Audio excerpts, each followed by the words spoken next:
I think I hate Subaru Natsuki. I think I really hate Subaru Natsuki.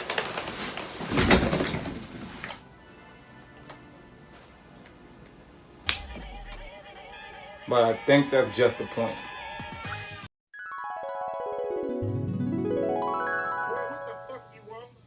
Ooh boy, I love Emilia.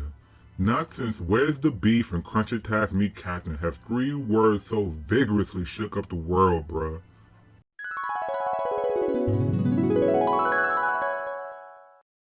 So, here we are, destined to do this dance together for eternity.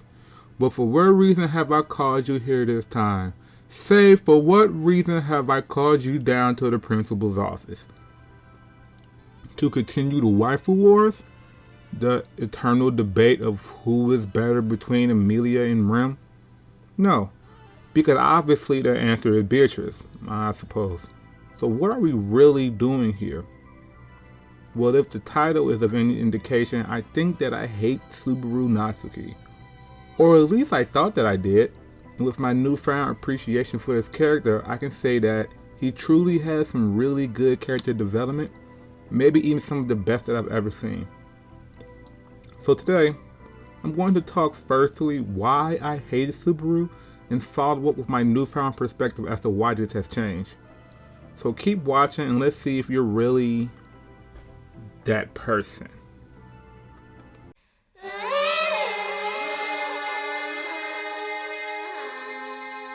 So, I originally had no intention of watching ReZero, or ReZero, whatever you guys say. I was too busy rewatching Full Metal Alchemist and Yu Yu Hakusho for like the 38th time. But my friend Angel, and I'm using the term friend very, very loosely, was watching it. So I tagged along.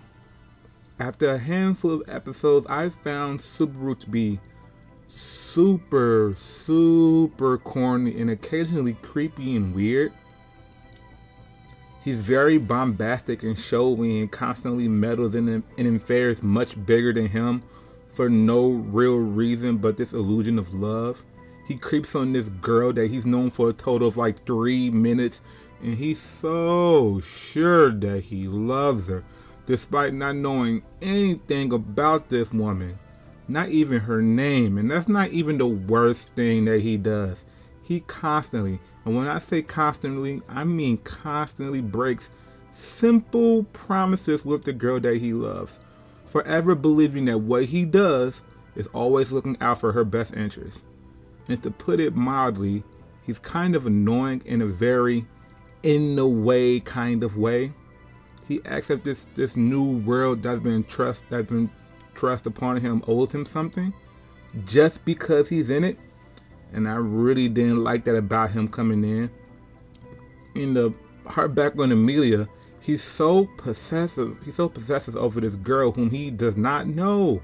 And he constantly wants to be in her face. And he forces himself into every detail of her life. It's so incredibly cringy and white knightish. I hate to use the word simp, because simp is such an ugly, overblown internet word, but it's so simpy. And this really comes to a head in season 1, episode 13, the self-proclaimed knight Subaru Natsuki. I must apologize for Wimp Lo. He is an idiot. Everything that I've complained about and found annoying about Subaru is in full force in this episode. He breaks promises with Emilia, gets in her way, embarrasses her without knowing the situation whatsoever. And I mean whatsoever. He gets into unnecessary fights with Emilia and loses on her behalf. And then there's the ending scene where he tells her that she doesn't understand or she doesn't know how much she owes him for everything he's done for her. And how everything that happens for her only works out because of him. And he says that, and I quote, "Don't you see? You should have a greater debt for me than you can never repay." He carries on with this idea that everything he does isn't self-serving and he truly does it all for her. It's almost like he's trying to force Emilia into liking him. And I was always so wishy-washy when it comes to Subaru. Sometimes I dislike him for the reasons that I stated above, and sometimes I think he's fine, cool anime protagonist at points. He's serviceable at best. But boy, oh boy, this scene and that line in particular really cemented my hatred for him. Also, salute to the voice actors and actresses in this scene, because this scene does not work without the performances that they give and all of the emotion they put in their lines. Especially Subaru, you can really feel the desperation and borderline insanity coming out in every single line from the voice actor. I think that Pocket at the end has some of the best delivery in the show as far as just saying your lines to elicit a response from the viewer. I put it at number 2, right next to Rem's delivery in the confession scene, which I think can't be done any better. Impossible. It shows expert skill to the point that it's done so well it makes me hate him even more. But there's a particular scene in the show that really changed my viewpoint on Subaru Natsuki. You know the scene. That scene. And in a surprising twist, the scene that caused people to hate him the most really turned him into a character not only one that I enjoy, but one that I overall empathize with, surprisingly.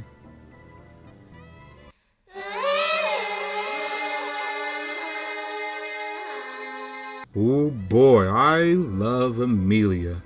Not since Where's the Beef and Crunchitize Me Captain has 3 words so vigorously shook up the world, bruh. You know the story, but let's go over it again, for giggles. You know the story. Subaru is stuck in a loop where he constantly fails to save the lives of the people he loves, and this breaks him mentally. In a fit of fear, acceptance, and desperation, Subaru tells Rem that they should run away and get married to avoid the carnage that he believes is destined to happen due to him reliving it over and over and over again. And what follows is one of, if not the most touching and heartfelt love confessions that I've ever seen in an anime. The sentiment is beautiful, the music is gorgeous, the words are touching and genuine. The way that Rem's barrage of compliments and affirmations of love offsets Subaru's constant berating of himself. She even goes on in painstaking detail about the fantasy that she saw, of how she saw their life together from now all the way to old age and death. It's a scene that really shows you the importance of loving yourself regardless of your self-perceived faults and shortcomings. For every reason you don't like yourself, there's a reason for someone to love you whether you see it or not. And despite all of that, despite her obviously being the right one for him, he says, I love Emilia. And think back to the scene where Emilia says, I don't understand you because you refuse to tell me anything. There's a scene in this show, I'm trying to remember where if it hasn't happened yet or it happened earlier. I'm going to assume it happens after this, where Rem says that, no, it's after this. I can tell you the exact scene. It's in the preparation of the white whale fight. Rem says something along the lines of, you might refuse to tell me things, but I understand and trust you regardless. Regardless if you tell me what's going on or not. It really shows how much better, I'm not saying Rem is better than Emilia, but how much better for Subaru Rem is. She's obviously the right one for him, yet he still chooses Emilia. And a lot of people in the fandom, in the Ray Zeroites, whatever they call themselves, they use this scene as a catalyst for their hatred of Subaru. Which I was first annoyed by this scene in that line, like, how come you didn't pick Rem? But I think the character Subaru is actually quite sad when you look deeper and pay attention to the things that he says. The character you see before this scene is just that, a character. Here you learn who Subaru really is. He sees himself as a failure, someone who is truly weak, fragile, and incompetent, and scared of the way people would judge him. He's someone who wants to give up in the face of hardship, but doesn't want to be looked as the one in fault. He wants an excuse to give up so he can. He wants an excuse to give up so he can give up and not be seen as the one in fault. He truly hates himself, and he constantly overcorrects to try and show people that he is someone worthy of their love and admiration, and it's all an act. The annoying and possessive person really is just scared. A scared teenage boy looking so hard for love that he doesn't realize that love has always been there for him, whether it be from his friends, the girl he loves, or the girl that loves him. And it's not that he doesn't still feel that he's weak and small. What's important is that he realizes that he's not alone, that while he is weak, at least he has others to support him when he is. From this moment on, he goes on in a very amazing and important character change. He becomes the strong, confident hero that he himself once pretended to be.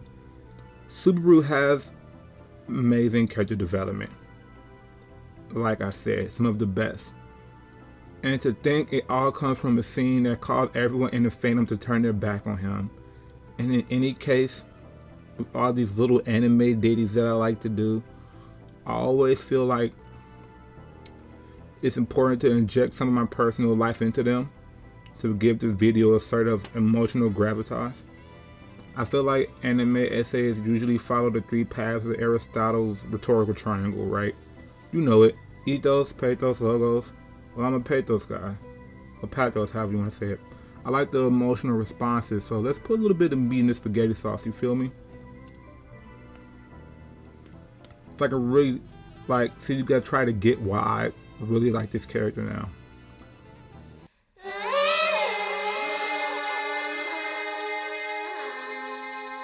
I think I might be Subaru Natsuki.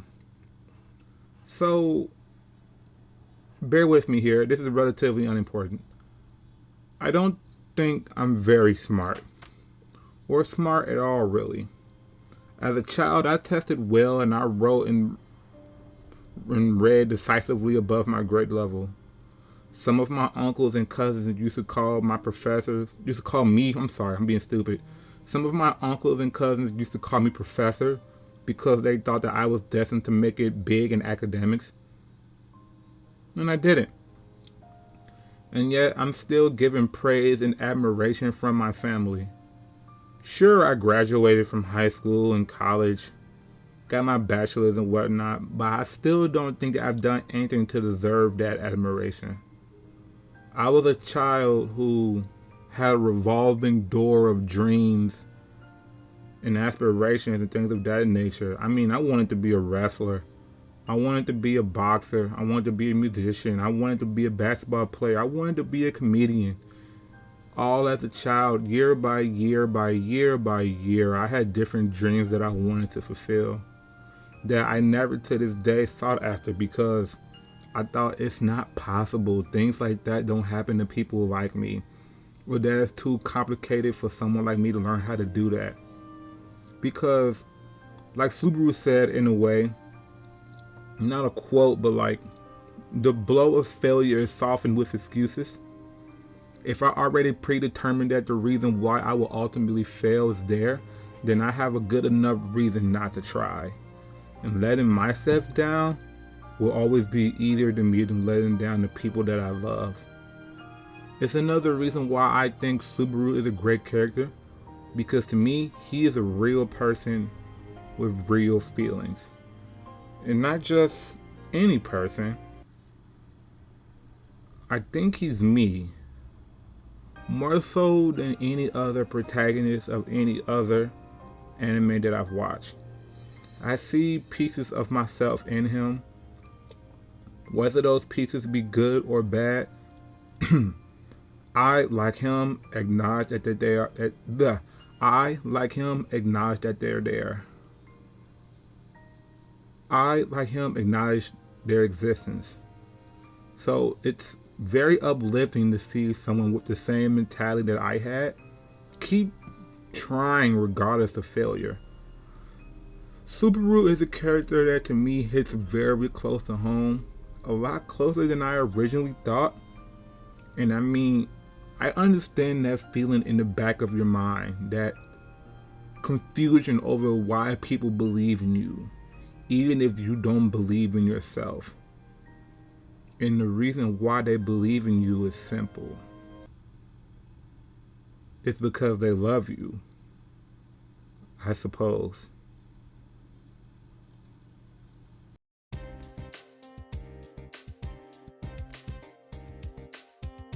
I wrote this script in like one night, and it still took me a week plus to do this video. I'm going to end up in a Watch Mojo video for sure. Probably Watch Mojo's top 10 YouTubers with no fan bases that take forever to put out content. Nonetheless, I love all of you. Thank you for watching my content regardless of it's my beats, my anime, gaming, think pieces, my ramblings, or even my Smash Bros videos. Thanks to all of you for watching this, especially if you made it this far. Jesus Christ, the moment I upload this, I'm going to work on my Smash video. So hit me up in the comments. Nobody knows me, so I respond to everybody. Tell me what you want to see me do. Somebody tell Alanah Pearce to take my hand in marriage.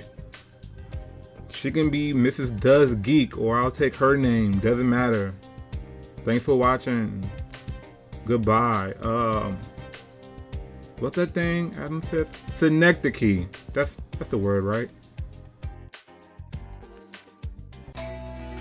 We'll start from zero.